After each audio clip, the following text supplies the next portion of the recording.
This is Jeff Waters from Annihilator, and you're listening to this because you're listening to the bonus tracks that I put on the record here. And I am just going to do a little commentary on the record for the fans that are interested in what's been going on and why we reunited the original lineup, for the money, obviously, because our record sales were just dropping a little bit before this record. There's brutal honesty for you.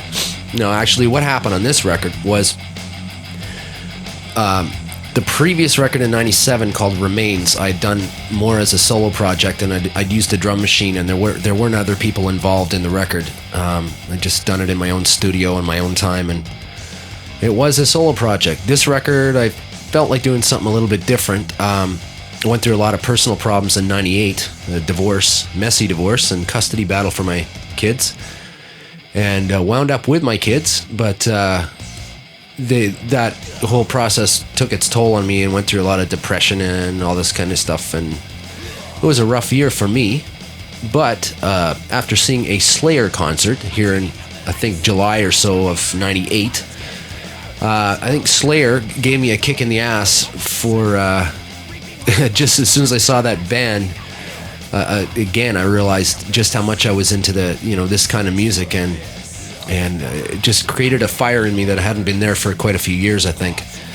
So I started writing for the first time in at least a year, and I actually hadn't played guitar even picked up a guitar for almost a year, which for me, that was pretty incredible that I didn't touch a guitar for all that time. But at any rate, I moved out of a house that I'd had and a recording studio that I had built after the divorce. Moved into a little condo, 2-bedroom place with my 2 kids and myself and my recording equipment, and I set it up in my bedroom. And because I'd had so much experience for all these years recording in studios and producing and engineering, I was able to record this record, everything except the drum tracks, in my bedroom. Okay, so a lot of people. This record has been out for a few months in Europe and Japan, and a lot of people are quite shocked that this was done in a bedroom. But anyway, just thought you might want to know that. And so anyway, I started writing, I think, sometime in the summer of '98, and quickly banged off these tracks for this record. The way I write the songs is I have a little drum machine that I use, and I just sit there with a guitar and play riffs to a good drum beat, and then I write a whole bunch of little riffs, pick out the best ones, and then I try and somehow fit them all together like a little jigsaw puzzle. Kind of a different way of writing songs than most of the people I know do, but I think that's why a lot of our songs have a lot of different changes and different parts, and sometimes they sound kind of technical and that, but they're really just putting a whole bunch of stuff together and hoping they work, and keep trying until it works. So anyway, I demoed the music for this record, with the drum machine and a couple of guitar tracks and a bass, and when I was happy with the music end of it, I started to write a few lyrics, but I realized this time on this record, there's no screwing around with the drum machine. This stuff is pretty heavy, and I really wanted to get back into that. I really had that fire that I was telling you about, and I really wanted to get back into a sort of full band, a band actual scenario. So I was looking, my drummer that I've had for years, Randy Black, he took off to Berlin. I think he got married to a girlfriend there, so I was out of a drummer. Figured I'd just call up my original drummer that was on Alice in Hell. His name was Ray Hartmann, and see what he was doing. He was more than happy to come down and listen to the songs, and really quickly he said, okay, there we go, Jeff, you got a drummer for the next record. Really like the songs. They're back to the old sort of original Annihilator style that he was involved in back in the first couple of records. And actually, when he heard the songs, his first suggestion was maybe I should call Randy Rampage up and check him out, see if he'd be interested in doing the vocals on it. Ray had liked my vocals on a couple of the previous records, but because the new material was much more aggressive and in the earlier Annihilator style, he suggested maybe getting Randy Rampage back. Well, I hadn't heard from Randy Rampage for almost 10 years, and we'd left on kind of bad terms. But I called him up anyway, and within a day he was down talking to Ray and I, and down at my place, and we were making tapes of the new stuff for him. And I think within a week he started demoing the record. The thing about this was Randy was under the impression that when he came down once a week to do a good 3-4 hours of singing on these demos, he didn't realize that I was going to keep those tracks for the actual record, because a lot of times singers seem to work better if they don't have the pressure on them that this is like the final recording. So I swindled Randy into thinking these tracks were just demos, and meanwhile I kept every track on the record from his vocals. And that was it. The record companies were very interested with this tape. Roadrunner Records in Europe and Asia signed us immediately. And the record took off, and we did some shows over there, and now we've got a US deal, North American deal, and which is good news because our records haven't been in North America since 93 or 94, 93, somewhere around there. Because basically I was listening to a manager that told me that metal's gone away, nobody wants to sign it in North America for all those years, and coincidentally my manager's no longer with me, and all of a sudden I get a good deal in North America, and I'm able to put my last 4 albums out for the fans, and there you go. Don't listen to anybody sometimes you shouldn't listen to people, but anyway, my mistake. Here's the record, hope you like it. First song is called Bloodbath.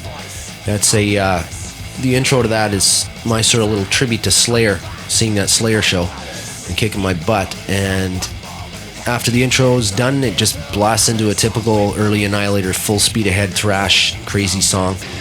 It continues into the next song, Back to the Palace.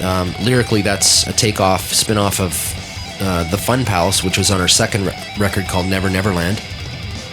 And that's just another 100 million miles an hour song, fast guitar playing, crazy stuff in it. Punctured would be the next one, and that's got a lot of different influences. It's a little slower and plugs away, and a lot of people seem to think that's more like the commercial-ish thrash metal, heavy metal song on the record. It's actually not thrash metal, but it's sort of a heavy metal song. That's one of my favorite tunes.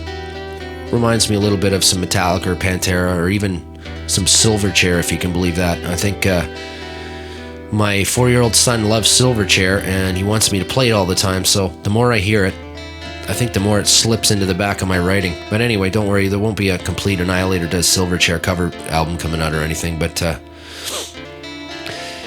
anyway, damn, what's the next song? Hang on.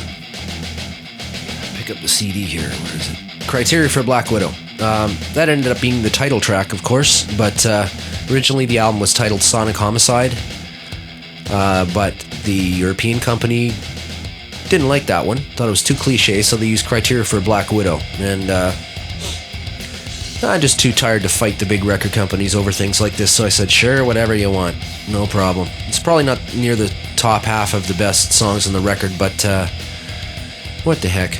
Move on. Get over it, Jeff. Okay, Schizos Are Never Alone Part 3. That's a takeoff title of Schizos Are Never Alone Part 1 and 2 that was on our first record, Alice in Hell. Just an instrumental that I couldn't think of a title for, and Part 3 sounded like it worked perfect. It's one of my favorite drum and guitar songs on the record. Nothing Left is like an early fast thrash Metallica, the way they used to be back in the Master of Puppets era. That's just the influence I can hear on my guitar playing in the back there, and some of the drumming. But when Randy's voice comes on, it's an Annihilator song, of course. Loving the Sinner. Of course, it's not about my ex-wife. I don't want any lawsuits. It's not about my ex-wife. Next song, Double Dare. That's a typical crazy Annihilator song that is very hard to follow for some people because it's got a million changes in it, and a lot of people wonder what the heck are these guys doing, but it's just a typical hard to play guitar, stop and start, kill the drummer, make him sweat song. Sonic Homicide, there's another kill the drummer song because it's super fast and the guitar playing super crazy on that one, and I distorted the vocals to make it even more brutally heavy. Mending would be the last song on the record, and that's a kind of a basically just a demo thing. I just put my kids to bed one night, grabbed an acoustic guitar, plugged it right into my board without any of this fancy equipment, and made a tape of just like a demo of it. And then, of course, I spent in the mixing lots of time trying to fix it up because being a demo and a spur of the moment sort of recording, you don't spend lots of time, tuning and making the sound good, and there's lots of little quacks and errors in the playing and stuff like that. But seemed to have a lot of feel. That's why I put that one on there. Let me see, what other track do we got on here? Yeah, I think one of the bonus tracks, I guess, is "Loving the Sinner." And I guess you're listening to the second bonus track right now, just me yapping. But "Loving the Sinner" is back when I demoed the songs for Randy. Randy needed a guide vocal track just to know where the words go and what my ideas for the vocals were. So I just took my original music demo of the record and just got I just ended up singing on it.